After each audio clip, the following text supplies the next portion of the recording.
الحمد لله والصلاة والسلام على أشرف الأنبياء أما بعد. أعوذ بالله من الشيطان الرجيم. بسم الله الرحمن الرحيم. وإذ قال لقمان لابنه وهو يعظه يا بني لا تشرك بالله إن الشرك لظلم عظيم. وقال أعوذ إن الله وملائكته يصلون على النبي يا أيها الذين آمنوا صلوا عليه وسلموا تسليما. اللهم صل على محمد وعلى آل محمد كما صليت على إبراهيم وعلى آل إبراهيم إنك حميد مجيد. اللهم بارك على محمد وعلى آل محمد كما باركت على إبراهيم وعلى آل إبراهيم إنك حميد مجيد. رب اشرح لي صدري ويسر لي أمري واحلل عقدة من لساني يفقهوا قولي. الحمد لله. ঐতিহ্যবাহী দ্বীনি শিক্ষা প্রতিষ্ঠান বারেকরাম জামিয়া ইসলামিয়া হাফিজিয়া মাদ্রাসা কর্তৃক আয়োজিত অভিভাবকদের জন্য অভিভাবকদের দায়িত্ব এবং কর্তব্য শীর্ষক আলোচনা সভার সম্মানিত সভাপতি অত্র মাদ্রাসার সম্মানিত প্রিন্সিপাল মাওলানা ফখরুল ইসলাম সাহেব হাফিজাহুল্লাহ তাআলা, উপস্থিত আমার সাথে আমার পরম শ্রদ্ধাভাজন ভাইগণ সহ উপস্থিত সম্মানিত হাজিরান মাজলিস, অত্র এলাকার ছাত্র এবং ছাত্রীবৃন্দ, আসসালামু আলাইকুম ওয়া রাহমাতুল্লাহি ওয়া বারাকাতুহু। আল্লাহ সুবহানাহু ওয়া তাআলার শুকরিয়া আদায় করছি যিনি আমাদেরকে মহানবী মুহাম্মদুর রাসূলুল্লাহ সাল্লাল্লাহু আলাইহি ওয়াসাল্লামের হাতে গড়া জান্নাতের বাগানে কিছু সময় আসার, উপস্থিত হওয়ার, কথা বলার এবং শোনার তৌফিক দান করেছেন। সে মহান আল্লাহ সুবহানাহু ওয়া তাআলার শুকরিয়া আদায় করছি, শুকরিয়া করছি আলহামদুলিল্লাহ। সম্মানিত হাজিরান মাজলিস, আসলে আল্লাহ সুবহানাহু ওয়া তাআলা আপনাকে সৃষ্টি করেছেন, আমরা সকলেই জানি, আমাদের আদি পিতা হযরত আদম আলাইহিস সালাম একজন ব্যক্তি থেকে আল্লাহ সুবহানাহু ওয়া তাআলা আপনাকে সৃষ্টি করেছেন। সৃষ্টি করে এরপরে কাতারে কাতারে নারী পুরুষ দিয়ে তামাম পৃথিবীতে মা এবং বাবা বানিয়েছেন। এরপরে মা বাবার বানানোর পরে বিবাহ প্রথা চালু করেছেন। এরপরে মাটির নির্যাস থেকে তৈরিকৃত খাবার মা বাবা খেলেন। এই খাবারের পরে মা বাবার শরীরের শক্তির সঞ্চার হয়। সেই শক্তি আপনার আমার পৃথিবীতে আসার আগে এক অংশ আমরা ছিলাম মায়ের ভিতরে, আরেক অংশ ছিলাম পিতার ভিতরে। সেখান থেকে আল্লাহ সুবহানাহু ওয়া তাআলা বলেন, ফাইন্না খালাকনাকুম মিন তুরাবিন সুম্মা মিন নুতফাতিন সুম্মা মিন আলাকাতিন সুম্মা মিন মুদগা। যে নিষ্প্রাণ মাটি থেকে তৈরি হলো খাবার করে, সেই খাবার খেয়ে মা বাবার শরীরের শক্তির সঞ্চার হলো। সেই শক্তি থেকে, বাবার শক্তি থেকে মায়ের জরায়ুতে, মায়ের গর্ভে সামান্য একটু নাপাক পানি নিক্ষিপ্ত হলো। সেই পানি দিয়ে আমি তোমাদেরকে সৃষ্টি করেছি। আর মায়ের পেটের ভিতরে ওই আলামু মা ফিল আরহাম, ছেলে হবে নাকি মেয়ে হবে আল্লাহ সুবহানাহু ওয়া তাআলা ছাড়া আর কেউ জানে না। সম্মানিত অভিভাবকবৃন্দ, সন্তান শুধু পৃথিবীতে জন্ম দিলেই সন্তান হয় না। অন্যান্য প্রাণী, পশু পাখি যারা সন্তানাদি ঔরসাদি জন্মায়, তারা অটোমেটিকলি মুরগির বাচ্চা আমাদের থেকে জন্ম নিলেই মুরগি হয়ে যায়। হাঁসের বাচ্চা হাঁসের থেকে আসলেই সাঁতারও শিখে, জন্মগতভাবেই সাঁতার শিখে ফেলে হাঁসের বাচ্চা। এরপরে সে হাঁসের বাচ্চা হিসেবে পরিগণিত হয়। গরুর বাচ্চা, বিভিন্ন প্রাণী রয়েছে, প্রত্যেকটা প্রাণী তার জন্মগতভাবে তার পরিচয় বহন করে। শুধুমাত্র আমরা আশরাফুল মাখলুকাত, আল্লাহ আমাদেরকে সৃষ্টি করেছেন সম্মানের সাথে। ওয়ালাকাদ কাররামনা বানি আদম, এই আদম সন্তানদেরকে আল্লাহ বলছেন আমি সম্মানিত করে বানিয়েছি। তাদেরকে একটা স্টেপ বাই স্টেপ তাদেরকে তালিম দিয়ে তাদেরকে মানুষ বানাতে হবে, নেককার আওলাদ বানাতে হবে, নেককার বান্দা বানাতে হবে, আল্লাহর বান্দা। এটা অটোমেটিকলি আল্লাহ বানাবেন। অনেক কষ্ট করে মা বোনেরা পেটে ধারণ করলেন, 10 মাস পেটের ভিতরে থাকলেন, অপারেশন করলেন, অথবা নর্মাল ন্যাচারালি পৃথিবীতে সন্তান আসলো। আসার পরে বাচ্চা তো কিছুই জানে না। আল্লাহু আখরাজাকুম মিন বুতুনি উম্মাহাতিকুম লা তা'লামুনা শাইআ। যখন সন্তান পৃথিবীতে আসলো, আসার পরে আল্লাহ বলছেন সে কিছুই জানতো না, শুধু একটা মাত্র ভাষা ছিল, সেটা হচ্ছে কান্না। এরপরে আল্লাহ বলছেন আর রহমান আল্লামাল কোরআন খালাকাল ইনসান, আমি শুধু মানুষ বানাইয়েই ছেড়ে দেই নাই, কোরআন শিক্ষা দিয়েছি, বয়ান করা, কথা বলারও তালিম আল্লাহ সুবহানাহু ওয়া তাআলা দান করেছেন। সুবহানাল্লাহ। সম্মানিত হাজিরিন, সংক্ষেপে আমি একথা বলতে চাই যে আল্লাহ সুবহানাহু ওয়া তাআলা আপনাকে সৃষ্টি করলেন মা বাবার জন্য। আসার পরে মা বাবা উপরে সন্তানদের দায়িত্ব সর্বপ্রথম মায়ের পেটের সন্তান থাকাকালীন কিছু দায়িত্ব রয়েছে, আর দুনিয়ায় আসার পরে পরে সন্তানের ভালো একটা নাম রাখতে হয়। বিশ্ব নবীজি বলেছেন সাল্লাল্লাহু আলাইহি ওয়াসাল্লাম যে সুন্দর নাম রাখো। আল্লাহর কাছে আহাব্বু ইলাল্লাহি তাআলা, আল্লাহর কাছে দুটি নাম বেশি পছন্দনীয়, তোমরা এই নামগুলো রাখতে চেষ্টা করো, আব্দুর রহমান, আব্দুল্লাহ। এরপরে আরো সুন্দর সুন্দর নাম আছে সাহাবায়ে কিরামদের নাম, নবীদের আম্বিয়া আলাইহিস সালামদের নাম, এদের সাথে মিল রেখে রেখে তোমরা তোমাদের সন্তানদের নাম রাখো। সে নামের মধ্যেও তাসির রয়েছে। আমরা অনেক সময় বিভিন্ন ধরনের নাম রাখি, যে নামের মধ্যে অনেক ক্ষতিকারক সাইডও রয়েছে, সাইড এফেক্ট। আমরা ওষুধ যখন সেবন করি তখন ডাক্তার বলেন এই ওষুধ খেলে সাইড এফেক্ট হয়। তো অনুরূপভাবে আপনি যদি নামের মধ্যে সুন্দর অর্থবহ নাম না রাখেন তাহলে এই বাচ্চারও ক্ষতিকারক সাইড এফেক্টেড হবে। আমরা সুন্দর নাম রাখবো। সন্তান যখন পৃথিবীতে আসলো তার চুল মুন্ডাইয়া দেই, তার নখগুলা কেটে দেই, এরপরে ওই পরিমাণ ওজন করে আমরা সদকা দেই। এটা হচ্ছে মা বাবার প্রতি, মা বাবার হক আল্লাহর পক্ষ থেকে দেওয়া। আজান দিলাম, আকামা দিলাম, সুন্দর নাম রাখলাম, এরপরে সদকা করলাম, সাধ্য মতো সদকা করলাম, এটাও একটা দায়িত্ব। এরপরে সব থেকে বড় দায়িত্ব যেটা, এগুলা তো যদি একান্ত নাও করতে পারেন, সদকা নাও করতে পারেন, আল্লাহ সুবহানাহু ওয়া তাআলা আপনাকে ক্ষমা করে দেবেন। কিন্তু যে জিনিস সব থেকে গুরুত্বপূর্ণ, যে দ্বীনি শিক্ষা, যে শিক্ষার কারণে দুনিয়া ধ্বংস হয়ে যাবে, আখিরাত বাতিল হয়ে জাহান্নামে যেতে হবে, মা বাবাকেও যেতে হবে, সন্তানকেও যেতে হবে। এই কোরআনুল কারীম শুধুমাত্র বর্তমান নিয়ে কথা বলে না, ভবিষ্যৎ নিয়ে কথা বলে না, বর্তমানে ভবিষ্যতের ব্যাপারে যত না কথা বলে তার থেকে বেশি অতীতের কথা বলে। অতীতের হিস্ট্রি, ঐতিহাসিক যা ঘটনাবলী রয়েছে আল্লাহ সুবহানাহু ওয়া তাআলা কোরআনের মাধ্যমে আমাদেরকে জানিয়ে দিয়েছেন। অসংখ্য ঘটনা আমরা জানি কোরআনের জরিয়ায়। কোরআন নাজিলের হাজার হাজার বছর আগের ঘটনা আল্লাহ সুবহানাহু ওয়া তাআলা মেনশন করেছেন কোরআনের মাধ্যমে। এটা অতীতের ইতিহাস তুলে ধরে, ইতিহাস এটা একটা ইতিহাসের কিতাব। সম্মানিত হাজিরিনুল কিরাম, আল্লাহ সুবহানাহু ওয়া তাআলা বলেন যে ইকরা বিসমি রাব্বিকাল্লাযী খালাক, তুমি পড়ো সেই প্রভুর নামে যে রব, যে প্রভু তোমাকে সৃষ্টি করেছে। আমাদেরকে কে সৃষ্টি করেছে? যে আল্লাহ সৃষ্টি করেছেন। সেই জন্য আল্লাহর নামে আমাদেরকে পড়তে হবে। মা বাবা শুধু সন্তান জন্ম দেওয়ার সাথে সাথে দুনিয়াবি বিষয় নিয়ে আমরা যত না ব্যস্ত থাকি, যত পেরেশান থাকি, আখিরাতের ব্যাপারে নৈতিকতার ব্যাপারে আমরা ততটা চিন্তা করি না। শুধু জাগতিক দুনিয়ার বিষয়ের উপরে, আমার সন্তানকে আমেরিকায় পাঠাবো, ইংল্যান্ডে পাঠাবো, কানাডায় পাঠাবো, বিদেশে গেলেই আমি সফল হয়ে গেলাম, IELTS করতে হবে, ইংলিশ কোর্স করতে হবে, এই ভাষা শিখতে হবে, বিভিন্ন ধরনের প্রস্তুতি গ্রহণ করে আমরা কি করি? সন্তানদেরকে উদ্বুদ্ধ করি, আমরাও চেষ্টা করি সন্তানরা যাতে উন্নত জীবন যাপনের চিন্তা করি। আসলে তো উন্নত জীবন হিসেবে মালিক আল্লাহ সুবহানাহু ওয়া তাআলা। আপনার সন্তান আমেরিকায় গেলেও সে রিজেক্টের অভাবে মরবে না, বাংলাদেশে থাকলেও মরবে না। আমেরিকায় গেলে যে রিজেক্ট, এখানে থাকলেও সেই রিজেক্ট রয়েছে। রিজেক্ট নিজে অন্বেষণ করা লাগবে, তালাশ করা লাগবে, চেষ্টা। সম্মানিত হাজিরিন, এখন দুনিয়া জাগতিক ব্যাপারে আমরা সন্তানের যত না কদরদারি করি, যত না চেষ্টা করি, যত না সচেতন থাকি, আখিরাতের ব্যাপারে সন্তানের জন্য আমাদের দায়িত্ব এবং কর্তব্য অত্যন্ত গুরুত্বপূর্ণ।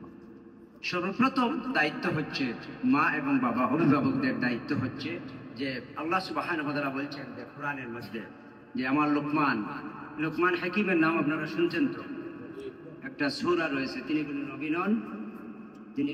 নন, 25 জন নবীর নাম কোরআনুল কারীমের ভিতরে আল্লাহ উল্লেখ করেছেন। আর আরো কিছু আল্লাহর খাস বান্দাদের নাম উল্লেখ করেছেন, তার মধ্যে অন্যতম একজন হচ্ছেন হযরত লোকমান হাকিম। তিনি তার সন্তানকে বিশ্ব নবীজি পৃথিবীতে আসার হাজার হাজার বছর আগে কি নসিহত করেছেন সেই কথা জানিয়ে আল্লাহ সুবহানাহু ওয়া তাআলা বলে দিলেন দুনিয়ার অভিভাবকদেরকে, দুনিয়ার মা বাবাদেরকে বলে দিলেন, ও দুনিয়ার মা বাবা, অভিভাবকেরা শোনো, তোমাদের মতো একজন ব্যক্তি, তিনি আমার মাহবুব বান্দা হযরত লোকমান বিশ্ব নবীজি পৃথিবীতে আসার হাজার বছর আগে যে নসিহত করেছেন সন্তানকে, আমি আল্লাহর কাছে এত পছন্দ লেগেছে। এই পছন্দ লাগার কারণে আমি হযরত লোকমান হাকিমের নসিহতটা কোরআনের মধ্যে আমি লিখে দিয়েছি, সূরা লোকমান নাযিল করে বিশ্ব নবীকে জানিয়ে দিয়েছি। সুবহানাল্লাহ। তো তো হযরত লুকমান হাকিম সর্বপ্রথম তিনি অ্যাড্রেস করলেন তার নিজের সন্তানকে, সর্বপ্রথম দুনিয়ার মানুষকে নয়। আল্লাহ দুনিয়ার মানুষকে জানিয়ে দিলেন কোরআনের মাধ্যমে এই নসিহত, কিন্তু তিনি তার সন্তানকে এই নসিহত করেছিলেন। আল্লাহ সুবহানাহু ওয়া তাআলা সূরাতুল লুকমানের মধ্যে বলেন, وَإِذْ قَالَ لُقْمَانُ لِابْنِهِ وَهُوَ يَعِظُهُ يَا بُنَيَّ لَا تُشْرِكْ بِاللَّهِ إِنَّ الشِّرْكَ لَظُلْمٌ عَظِيمٌ। ও আমার কলিজার টুকরা সন্তান, ও আমার কলিজার টুকরা সন্তান, দেখেন এখানে তাওহীদের শিক্ষা দিচ্ছেন, সন্তানকে সর্বপ্রথম তাওহীদের শিক্ষা দিচ্ছেন। বলছেন ইয়া বুনাইয়া ওয়া ইয়াইযুহু, তিনি ওয়াজ করছেন। আমরা ওয়াজ বাইরে করি, নিজের সন্তানদের কাছে করি না। নবীজি বলেছেন, আল্লাহ বলছেন তোমরা ওয়াজ করো সর্বপ্রথম তোমাদের আওলাদের মধ্যে, বিবিদের মধ্যে, ঘরের মধ্যে। তো হযরত লুকমান হাকিম ওয়াজ করছেন, ওয়া হুয়া ইয়াইযুহু ইয়া বুনাইয়া লা তুশরিক বিল্লাহ ইন্না শিরকা লাযুলমুন আযীম। ও আমার কলিজার টুকরা সন্তান, আল্লাহ সুবহানাহু ওয়া তাআলার সাথে কাউকে শিরক স্থাপন করো না, শিরক করো না। ইন্না শিরকা লাযুলমুন আযীম, শিরক হচ্ছে মস্ত বড় জুলুম, মস্ত বড় গুনাহ, আল্লাহ এটা ক্ষমা করবেন না। অন্য যে কোনো ছোটখাটো সগীরা গুনাহ আমরা যেগুলি করি আল্লাহ সুবহানাহু ওয়া তাআলা আমাদেরকে মাফ করে দেন, কিন্তু শিরকের গুনাহ তওবা ছাড়া মাফ হয় না। শিরকের গুনাহ তওবা ছাড়া মাফ হয় না, জাহান্নামে যেতে হবে। দুনিয়া ভর্তি পাহাড় পরিমাণ, বহুত পাহাড় পরিমাণ আপনি আমল যদি নিয়ে কিয়ামতে হাজিরা দেন, আর যদি সামান্যতম একটা শিরকের গুনাহ আপনার নামাগুলো থাকে, কিয়ামতের দিন আপনার ওই আমল নামাগুলি সব বাতিল করে আল্লাহ ওই আমল নামাকে নিক্ষেপ করে ফেলে দিয়ে ফেরেশতাদেরকে বলে দিবেন, ফাহদুহুম ইলা সিরাতিল জাহিম, ওকে জাহান্নামে নিক্ষেপ করে দাও, কারণ এর আমল নামার মধ্যে শিরক রয়েছে। তো এটা হচ্ছে তাওহীদ শিক্ষা। সর্বপ্রথম সন্তানকে কি করতে হবে? তাওহীদের শিক্ষা দিতে হবে, যে শিরক করা যাবে না। আল্লাহ একক এবং একক, এক এবং একক, তার কোনো শরীক নাই, তার কোনো আওলাদ নাই, তিনি কারোর থেকে জন্ম নেন নাই, তিনি কাউকে জন্ম দেন নাই। আমরা বলি না কুল হু আল্লাহু আহাদ আল্লাহুস সামাদ লাম ইয়ালিদ ওয়া লাম ইউলাদ ওয়া লাম ইয়াকুল লাহু কুফুয়ান আহাদ। এই আয়াতে কারিমায় আল্লাহ তার নিজের পরিচয় তুলে ধরেছেন। আর কোনো তিনি জন্ম কারোর কাছ থেকে নেন নাই, তিনি কাউকে জন্ম দেন, আওলাদ নাই, তিনি কারো আওলাদ নন, আর তারও কোনো আওলাদ নাই। এটা হচ্ছে তাওহীদের শিক্ষা আমাদেরকে দিতে হবে সর্বপ্রথম আওলাদ। দেখেন আওলাদকে যদি দিনদার না বানাতে পারি, মানুষ মারা যাওয়ার পরে তার আমলের দরজা, প্রত্যেকটা অ্যাকশন, প্রত্যেকটা কাজ কিন্তু বন্ধ হয়ে যায়। তিনটা ছাড়া, ইল্লা সালাসা, তিনটা আমল ছাড়া সব কিছু কি হয়ে যায়? বন্ধ হয়ে যায়। কবরে যাওয়ার সাথে সাথে তিনটা থাকে। বুখারী ও মুসলিম শরীফের হাদিস, বিশ্ব নবীজি বলেছেন যে তিনটা জিনিস কন্টিনিউ থাকে। এর মধ্যে একটা হচ্ছে নেককার আওলাদ। আপনি যদি নেককার আওলাদ রাখেন, এটা সদকা জারিয়া হয়ে যাবে। আরেকটা হচ্ছে ইলমুন নাফিআ, যেটা হচ্ছে ফজিলতপূর্ণ জ্ঞান, দ্বীনের জ্ঞান, ইসলামের জ্ঞান, যে জ্ঞান সে নিজেও ফায়দামন্দ হলো, আর সে রেখে যাওয়া তার ইলমের জ্ঞান দিয়ে, লিখনি দিয়ে, কথা দিয়ে দুনিয়ার মধ্যে যে আলো ছড়াবে, কোরআন এবং হাদিসের জ্ঞান, এই জ্ঞান অব্যাহতভাবে কিয়ামত পর্যন্ত সদকা জারিয়ার সওয়াব তার নামে চলে যাবে। এখন আপনারা যদি এই দুইটি কাজ নেককার সন্তান বানাতে হয়, দ্বীনি শিক্ষা দিতে হবে, আল্লাহর নামে পড়াতে হবে, যেটা আল্লাহ বলেছেন যে পড়া বিসমি রাব্বিকাল্লাযী খালাক, যে আল্লাহর নামে পড়তে হবে। দুনিয়াবি পড়ার সাথে সাথে পাশাপাশি আখিরাতের কল্যাণে, আখিরাতের চিন্তা করে, দুনিয়া ছেড়ে আমাদেরকে স্থায়ী জীবনে যেতে হবে, সেই কথা চিন্তা করে সন্তানকে কি করতে হবে? আল্লাহর রেজামন্দি মতো, আল্লাহ যেভাবে বলেছেন সেভাবে আমাদেরকে বাচ্চাদেরকে তালিম দিতে হবে। আর তালিমের প্রথম ধাপ হচ্ছে তাওহীদের শিক্ষা দেওয়া। সন্তান যদি আল্লাহকে না চিনে, তাওহীদ না চিনে, হযরত লুকমান হাকিম তার সন্তানকে কি সুন্দর করে বুঝালেন, তাওহীদের পরিচয় দিয়ে আল্লাহকে চিনাচ্ছেন। আর আল্লাহর কাছে এত পছন্দ লাগলো যে হযরত লুকমান দেখেন তার সন্তানকে আমি আল্লাহর সাথে পরিচয় করে দিচ্ছে, সেজন্য আল্লাহ সুবহানাহু ওয়া তাআলা খুশি হয়ে মা বাবার যে হক রয়েছে সন্তানের উপরে, সেই কথা এই সূরাতুল লুকমানের মধ্যে অসংখ্য জায়গায় আল্লাহ জানিয়ে দিলেন। সন্তানদেরকে পরিচয় করে দিলেন, ইনি হচ্ছেন তোমার মা, ইনি হচ্ছেন তোমার বাবা, আল্লাহ ওসিয়ত করে জানিয়ে দিলেন। দ্বিতীয় হচ্ছে সন্তানকে দ্বীনি শিক্ষা দেওয়া। দ্বীনি শিক্ষা, তাওহীদের পাশাপাশি দ্বীনি শিক্ষা। শুধু তাওহীদ শিক্ষা দিলে হবে না, পাশাপাশি দ্বীনের শিক্ষা দিলে তাওহীদ ইস্তেকামাত থাকবে। শুধু ঈমান আনলাম, আশহাদু আল্লা ইলাহা ইল্লাল্লাহু ওয়াহদাহু লা শারীকা লাহু ওয়া আশহাদু আন্না মুহাম্মাদান আবদুহু ওয়া রাসূলুহু, এগুলো অনেক হিন্দু জানে, খ্রিস্টানও করতে পারে, হিন্দিও করতে পারে। এটা শুধু পড়লেই হবে না, এটাকে কি করতে, বলবৎ রাখতে হবে, ইস্তেকামাত থাকতে হবে, নিজের বাস্তব জীবনে আমল করতে হবে কালিমাকে সাক্ষী। তো এটা হচ্ছে তাওহীদের পরে আমরা শিক্ষা দিব সন্তানকে ভালোভাবে দ্বীনি শিক্ষা দিতে হবে। আল্লাহ সুবহানাহু ওয়া তাআলা বলেন, লুকমান আবার তার সন্তানকে বলছে, ইয়া বুনাইয়া আকিমিস সালাত, আকিমিস সালাত ওয়া'মুর বিল মা'রুফ ওয়ানহা আনিল মুনকার। ওয়াসবির আলা মা আসাবাক ইন্না যালিকা মিন আযমিল উমুর। ও বাবা, নামাজ আদায় করো। নামাজের তাকিদ দিলেন।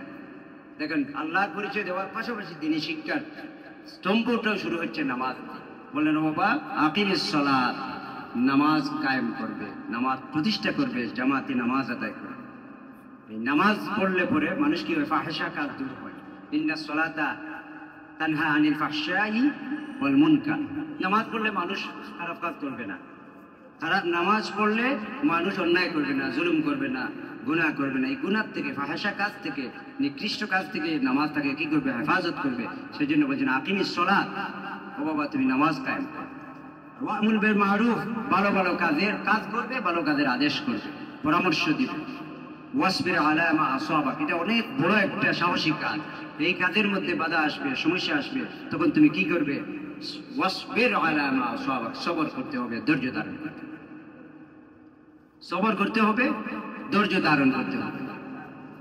এইগুলাগুলি হযরত লুকমান হাকিম তার সন্তানকে কি সুন্দর করে তালিম দিয়া জানিয়ে দিচ্ছেন। শুধু সন্তান জন্ম দিলেই হবে না, এই সন্তানকে মা বাবার সবচেয়ে বড় দায়িত্ব হচ্ছে, মা বাবা প্রথম শিক্ষক এবং শিক্ষয়িত্রী মা এবং বাবা।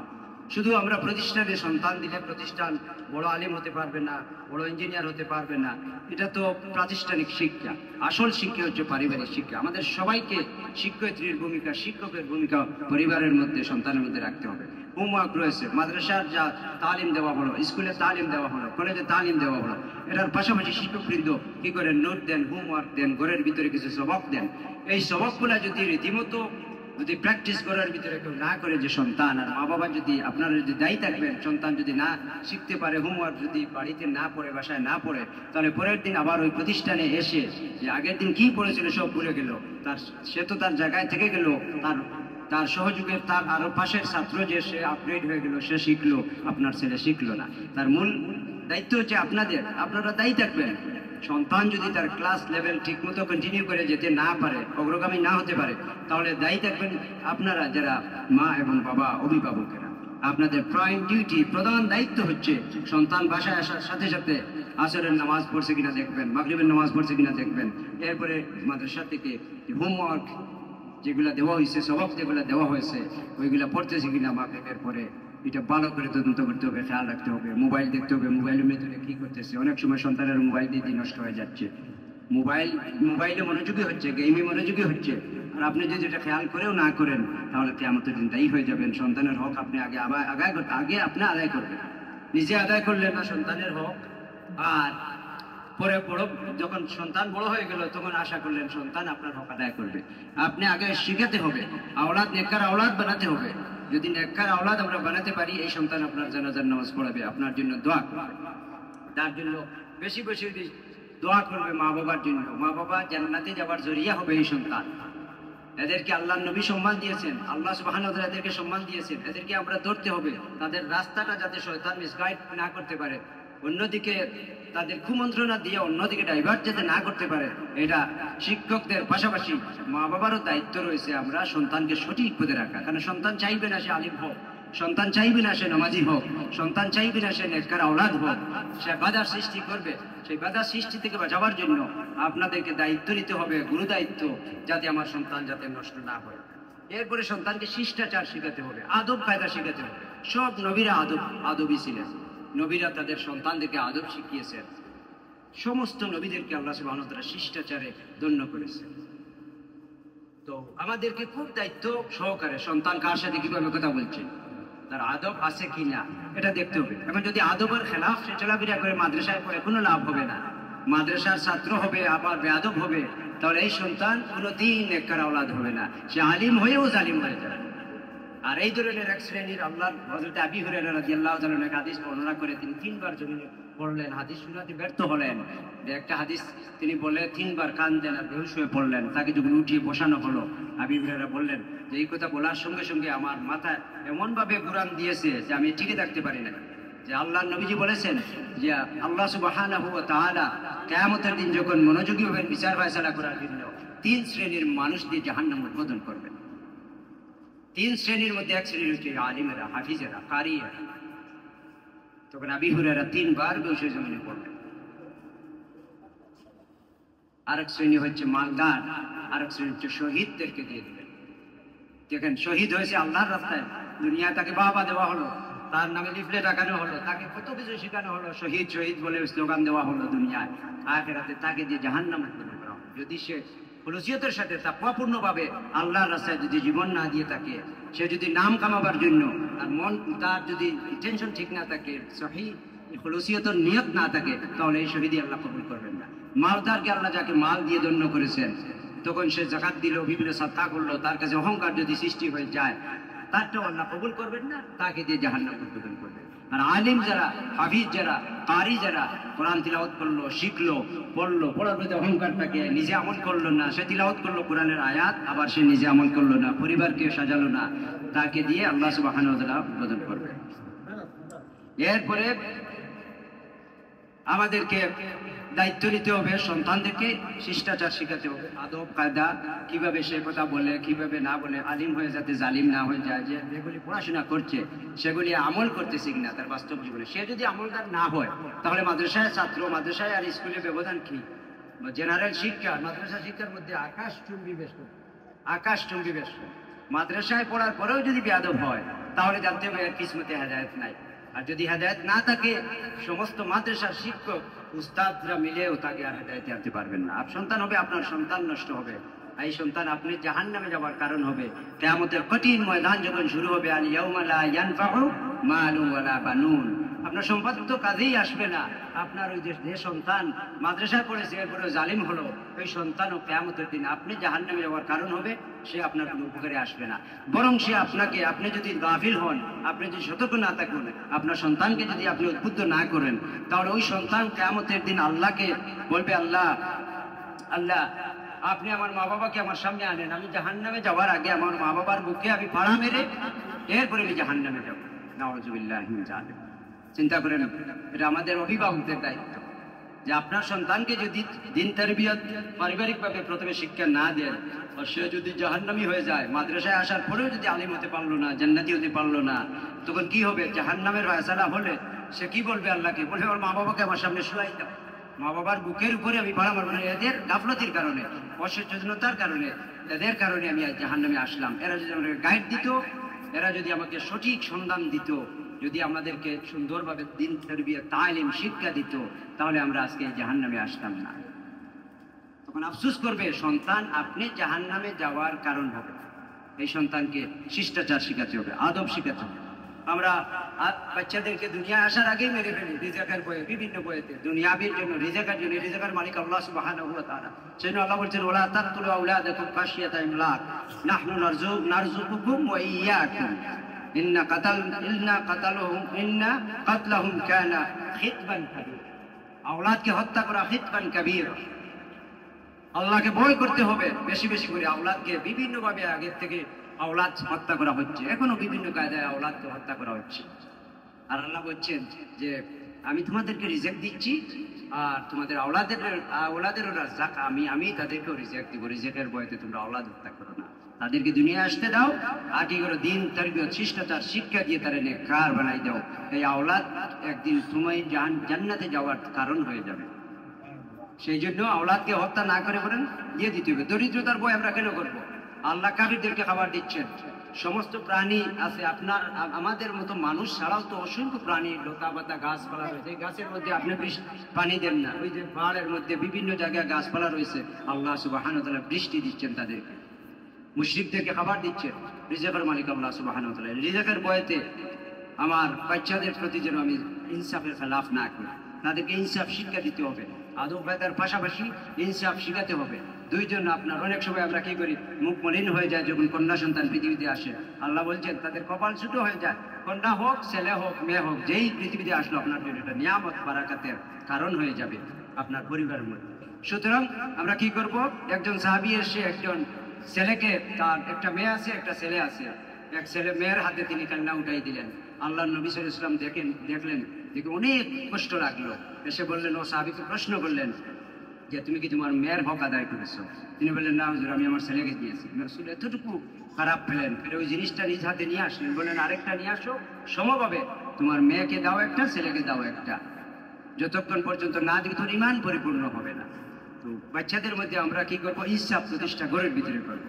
এই বাচ্চারা তালিম সাথে সাথে শিক্ষা নিবে, আপনার থেকে শিক্ষা নিবে, আমার যুক্তি থেকে শিক্ষা নিবে। সেজন্য আমাদের দায়িত্ব হচ্ছে তাওহীদ শিক্ষা দেওয়া, শিষ্টাচার শিক্ষা দেওয়া, আদব কায়দা, যেগুলা খুবই জরুরি। এটা যদি দিতে আমরা ব্যর্থ হই তাহলে দুনিয়ার পরিসমাপ্তি ঘটবে। কিয়ামতের ময়দানে সন্তানও যাবে জাহান্নামে, পিতাও যাবে জাহান্নামে, অভিভাবকও জাহান্নামে। আমরা সবাই এসেছি এই পৃথিবীতে অল্প সময়ের জন্য, সামান্য দিনের জন্য। আমরা দুনিয়া নিয়ে ব্যস্ত আছি, অথচ আখিরাতের জিন্দেগি উত্তম জিন্দেগি, আর সেই জিন্দেগিতে আমাদেরকে হিসাব দিতে হবে। এজন্য আমার প্রিয় ভাইরা, সন্তান জন্য বেশি বেশি করে দোয়া করতে হবে। মাথা হাত বুলাই দিয়ে কোরআন শিখাইয়া, হাদিস শিখাইয়া, মাদ্রাসার পাশাপাশি ঘরের মধ্যে তালিম দিয়া আপনার ফুললি কমপ্লিটলি দায়িত্ব নিতে হবে, যাতে শয়তান তাকে মিসগাইড না করে। আর বেশি বেশি করে আল্লাহ সুবহানাহু ওয়া তাআলা বলে দিচ্ছেন, তোমরা তাদের জন্য দোয়া করো, ওয়াল্লাযীনা ইয়াকুলুনা রাব্বানা হাব লানা মিন আজওয়াজিনা ওয়া যুররিয়াতিনা কুররাতা আয়ুনিন ওয়াজআলনা লিল মুত্তাকিনা ইমামা। নেককার আওলাদ নেককার হওয়ার জন্য, বিবি নেককার হওয়ার জন্য, বিবিও আপনার নেককার হতে হবে।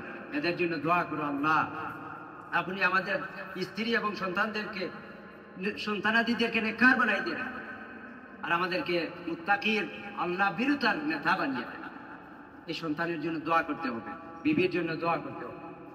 এরপরে ইব্রাহিম আলাইহিস সালাম দোয়া করেছেন সন্তানের জন্য। দেখেন লুকমান হাকিম তার সন্তানকে, আমি সংক্ষেপে শেষ করে দিচ্ছি, দুই একজন নবীর ঘটনা পরে। লুকমান হাকিম কি সুন্দর করে তার সন্তানকে বুঝাই দিলেন। হযরত ইব্রাহিম আলাইহিস সালাম কিভাবে তার সন্তানকে, আমাদের জাতির পিতা ইব্রাহিম আলাইহিস সালাম, তো ইব্রাহিম আলাইহিস সালাম তার সন্তানকে কি সুন্দর করে, ইসমাঈল আলাইহিস সালাম, তিনি তখন নবী নন, সামান্য ছোট্ট অল্প বয়স, হযরত ইব্রাহিম আলাইহিস সালাম এমন ভাবে তৈরি করলেন সন্তানকে, যখন তিনি বললেন, ও বাবা আমি স্বপ্নে দেখছি আমি তোমাকে জবাহ করতেছি। তো সেই ছোট্ট শিশু ইসমাঈল কি জবাব দিয়েছিলেন? তিনি পুরো বিরোধিতা করেছেন, বেয়াদবি করেছেন। তিনি কি বলেছেন? ইব্রাহিম আলাইহিস সালাম যখনই বলেছেন, ইয়া বুনাইয়া ইন্নী আরা ফিল মানাম আন্নী বাযবাহ ফানজুর মাযা, হযরত ইব্রাহিম আলাইহিস সালাম, ও বাবা আমি স্বপ্নে দেখেছি আমি যেন তোমাকে জবাহ করতেছি, এখন তোমার মত কি, তোমার রায় কি? তখন ইসমাঈল আলাইহিস সালাম যদি বেয়াদব হতেন, আদবের খেলাফ হতেন, তাহলে কি জবাব দিতেন? বলতেন, না আমি পৃথিবীতে আসার পরেও আপনি মক্কার পাহাড়ে আমাদের মা এবং আমাকে ছেড়ে দিলেন, আর এখন একটু ওইখানেই বড় হলেন। উনি তো বড় হয়েছেন পাহাড়ের মধ্যে, নিজের বাসায় বড় হন নাই। তো তিনি বলতে পারতেন বলে, কেন আপনি আমাকে জবাব দেন, কোন অধিকারে জবাব করবেন? কারণ জন্মের পরেই আপনি বনবাস করে দিলেন, পাহাড়ের মধ্যে ফেলে দিলেন, মক্কা নগরী, যেখানে খাবার নাই, পরার নাই, বালু আর বালু, আর এখন আপনি আমাকে জবাব করবেন কোন অধিকারে? এটা বলেন। তিনি বললেন, ইয়া আবাতি ফাআলতু মা সাতাজিদুনি ইনশাআল্লাহু মিনাস সাবিরিন। ও বাবা আপনি তো নবী, আপনি নবী, আপনার স্বপ্ন যেটা এটা ওহী স্বপ্ন না। সুতরাং আল্লাহ আপনাকে হুকুম করেছেন, আর আমাকে ধৈর্যশীল মধ্যে আপনি পেয়ে যাবেন, আপনি আমাকে জবাব করেন। এটা আদব, শিষ্টাচার, তাওহীদ শিখানোর কারণে তৈরি করেছে। যদি তাওহীদ শিক্ষা না দিতেন, আদব শিক্ষা না দিতেন, যদি শিষ্টাচার শিক্ষা না দিতেন, তাহলে সন্তান এই জবাব দিতেন, সন্তান এই জবাব দিতে পারতেন না। আজ আমরাও যদি সন্তানদের জন্য বেশি বেশি করে দোয়া করব, ইমানের জন্য তুজিদ কুলুবানা বা'দা ইয হাদাইতানা, যে আল্লাহর কাছে বলতে, আল্লাহ আপনি আমাকে, আমার সন্তানদেরকে, যাদেরকে আপনি হেদায়েত দিয়েছেন, এই হেদায়েত যেন পথ থেকে বিগড়ে না যায়। বেশি বেশি দোয়া করতে হবে, লা তুজিদ কুলুবানা বা'দা ইয হাদাইতানা ওয়া হাব লানা মিন লাদুনকা রাহমা। যে আল্লাহর রহমত মানতে হবে, শুধু কালিমা পড়লাম মুসলমান হয়ে গেলাম না, এই মুসলমানকে ধরে রাখতে হবে, ঈমানের উপরে ইস্তেকামাত থাকতে হবে, দ্বীন তারবিয়ত তালিম পরিবারের মধ্যে দিয়ে সন্তানকে গড়ে তুলতে হবে। আর আমরা মনে করি শিক্ষকদেরকে বেতন দিচ্ছি, শিক্ষকরা তারা মানুষ বানিয়ে দিবে, হাফিজ বানিয়ে দিবে, আলিম বানিয়ে দিবে। এত সহজে আলিম হওয়া যায় না, এত সহজে হাফিজ হওয়া যায় না। একটা বাচ্চাকে অনেক কষ্ট করে হাফিজেরা, আলিমেরা, এরা ওরাসাতুল আম্বিয়া, রসুলের ওয়ারিস, রসুলের বংশ, এদের সাথে অনেক সময় দেখা যায় যে সন্তানদেরকে যখন, স্টুডেন্টদেরকে যখন একটু শাসন করা হয় পড়ার জন্য, তখন অভিভাবকরা অভিযোগ করেন সন্তানের পক্ষ নিয়ে শিক্ষকের বিরুদ্ধে। এটা কবিরা গুনাহ। কারণ এদেরকে একটু শাসন যদি আসাদায়ে কেরাম না করেন, শিক্ষকরা যদি একটু শাসন না করেন, তাহলে আপনার ছেলে তো বেয়াদব হবে, হাফিজ হবে না, কারি হবে না, আলিম হবে না। যে আশায় আপনি মাদ্রাসায় দিয়েছেন তা বিফলে চলে যাবে। আপনি যদি আপনার সন্তানকে নেককার পেতে চান, নেককার আওলাদ হিসেবে পেতে চান, কোরআনে হাফিজ হিসেবে দেখতে চান, তালিবুল ইলম হিসেবে দেখতে চান, আলিম হিসেবে দেখতে চান, তাহলে আপনাকে ধৈর্য ধারণ করতে হবে, শিক্ষকের উপরে ছেড়ে দিতে হবে, শিক্ষককে শুকরিয়া আদায় করতে হবে, আলিমদেরকে শুকরিয়া আদায় করে বলতে হবে যে আমরা যেটা করতে হবে, আমরা তো জন্ম দিয়েছি, জন্ম দিয়ে কিন্তু দায়িত্ব শেষ হয়ে যায় না, মানুষ হওয়া যায় না। এই শিক্ষকরা আপনার সন্তানদেরকে মানুষ করাচ্ছে। পশু পাখির মতো আপনার সন্তান ওটা মানুষ হয় নাই, এদেরকে মানুষ বানাতে 4, 5, 6, 7, 8, 10 বছর সময় লাগতেছে, অনেক কষ্ট করতেছেন। এদেরকে শুকরিয়া জানাবেন, মাঝে মধ্যে আদিয়া দৌফা দিবেন, এটা আপনাদের দায়িত্ব। তারা আপনার সন্তানকে আলিম বানিয়ে আপনার ঘরে ছেড়ে দিবে, তারা আপনার ঘর উজালা করবে, সমাজ উজালা করবে। আর এতে যদি কোনো ত্রুটি করি, ভুল করি, তাহলে আপনার সন্তান দিয়ে জাহান্নাম উদ্বোধন করা হবে, আর আপনি মা হিসাবে, বাবা হিসাবে কিয়ামতের দিন জাহান্নামে চলে যাবেন। তখন এই যে নসিহতগুলো যদি শুনেন, না শুনেন, আমল করেন, লাউ কুন্না নাসমাউ আও না'কিলু মা কুন্না ফি আসহাবিস সাঈর। কঠিন সিদ্ধান্ত আল্লাহ যখন নেবেন, জাহান্নামের ফয়সালা করবেন, তখন এই ভালো ভালো নসিহতগুলো যেগুলো দুনিয়ায় আপনি শুনেন নাই, তখন আফসোস করবেন, রিগ্রেট করবেন, বলবেন না হারে দুনিয়ার জীবনে এই নসিহতগুলো কত শুনলাম, শোনার পরে যদি আসলে মানতাম, আমল করতাম, তাহলে আজকে এই কঠিন জাহান্নামে আসতাম না। আল্লাহ সুবহানাহু ওয়া তাআলা আপনার আমার সবাইকে এই মাদ্রাসার মধ্যে আসার কারণে, বসার, আসার এবং কথাগুলো শোনার জন্য আল্লাহ সুবহানাহু ওয়া তাআলা যে পরিবেশ তৈরি করে দিয়েছেন, প্রথমে আমি শুকরিয়া আদায় করছি আমার মুহতারাম প্রিন্সিপালের।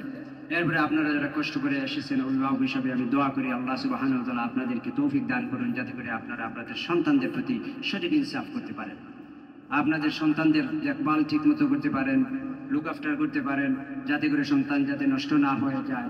মোবাইল কিভাবে ইউজ করতেছে, সমাজে আরও তাদের সমবয়সী বাচ্চাদের সাথে কিভাবে কাদের সাথে মিশতেছে, যদি দেখেন যাদের সাথে মিশতেছে তাদের চরিত্র ভালো না, এই সন্তানদের সাথে আপনি মিশাবেন না। আপনার মাদ্রাসার ছাত্র, সে তার আরেক মাদ্রাসার ছাত্রের সাথে সে মিশবে, পরিবেশে মানুষ নষ্ট হয়ে যায়। আপনি আপনার বাচ্চাকে এমনভাবে হেফাজতে রাখতে হবে। চতুর্দিকে আমরা এই তুলসী পাতার দোয়ার কোনো সমাজে বসবাস করতেছি না, এখানে তাকওয়া রক্ষা করা, হুদাবিরতা হওয়া অনেক বড় কঠিন একটা কাজ। তাকওয়াল্লাহ, আল্লাহর ভয় অন্তরে আনতে হলে পরিবেশে নষ্ট করে দিচ্ছে। সুতরাং এই পরিবেশের মধ্যে, যেহেতু তুলসী পাতার দোয়া কোনো সমাজ না, এই সমাজের চতুর্পাশে ফাহশা রয়েছে, গুনাহের কাজ রয়েছে, জুলুম রয়েছে, অন্যায় রয়েছে, মন্দ কাজ রয়েছে। এই মন্দ কাজ থেকে নিজেকে হেফাজত করতে হবে এবং ভবিষ্যতে আপনার যে আলিম হবে, হাফিজ হবে, এই সন্তানদেরকে হেফাজত করতে হবে।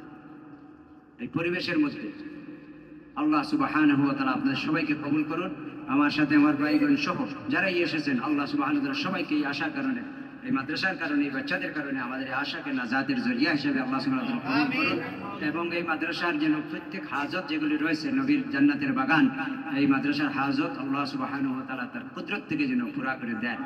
আর আমি আমার সর্বোত্তম চেষ্টা করে যাচ্ছি যতটুকু সম্ভব আপনাদের খেদমতে, মাদ্রাসার খেদমতে, রাসূলুল্লাহ সাল্লাল্লাহু আলাইহি ওয়াসাল্লামের শান প্রতি বছর যেভাবে সহযোগিতা করে যাচ্ছি, আল্লাহ সুবহানাহু ওয়া তাআলা তৌফিক দেন, প্রতি বছর এইভাবে অব্যাহতভাবে আপনাদের কল্যাণে, মাদ্রাসার কল্যাণে ইনশাআল্লাহ তাআলা আমি সহযোগিতা করে যাব। আল্লাহ সুবহানাহু ওয়া তাআলা তৌফিক দান করেন, আমার জন্য খাস করে দোয়া করবেন। আমি আর এই সময়ের মধ্যে কথা লম্বা করতেছি না। আল্লাহ সুবহানাহু ওয়া তাআলা আমাদের সবাইকে নেক হায়াত দারাজ করেন, বাচ্চারা যাতে বড় বড় আলিম হয়ে যায়, পরিবেশের কারণে যাতে তারা নষ্ট না হয়ে যায়, এবং অভিভাবকরা যেন তাদের সাথে সদাচরণ করে দায়িত্ব পালন করে একজন আলিম বানাতে উস্তাদদেরকে সহযোগিতা করেন। আল্লাহ সুবহানাহু ওয়া তাআলা তৌফিক দান করেন। هذا ما عندي والعلم عند الله. أقول قولي هذا أستغفر الله لي ولكم ولسائر المسلمين إنه هو التواب الرحيم، ونحن على ذلك من الشاهدين والشاكرين. وآخر دعوانا أن الحمد لله رب العالمين.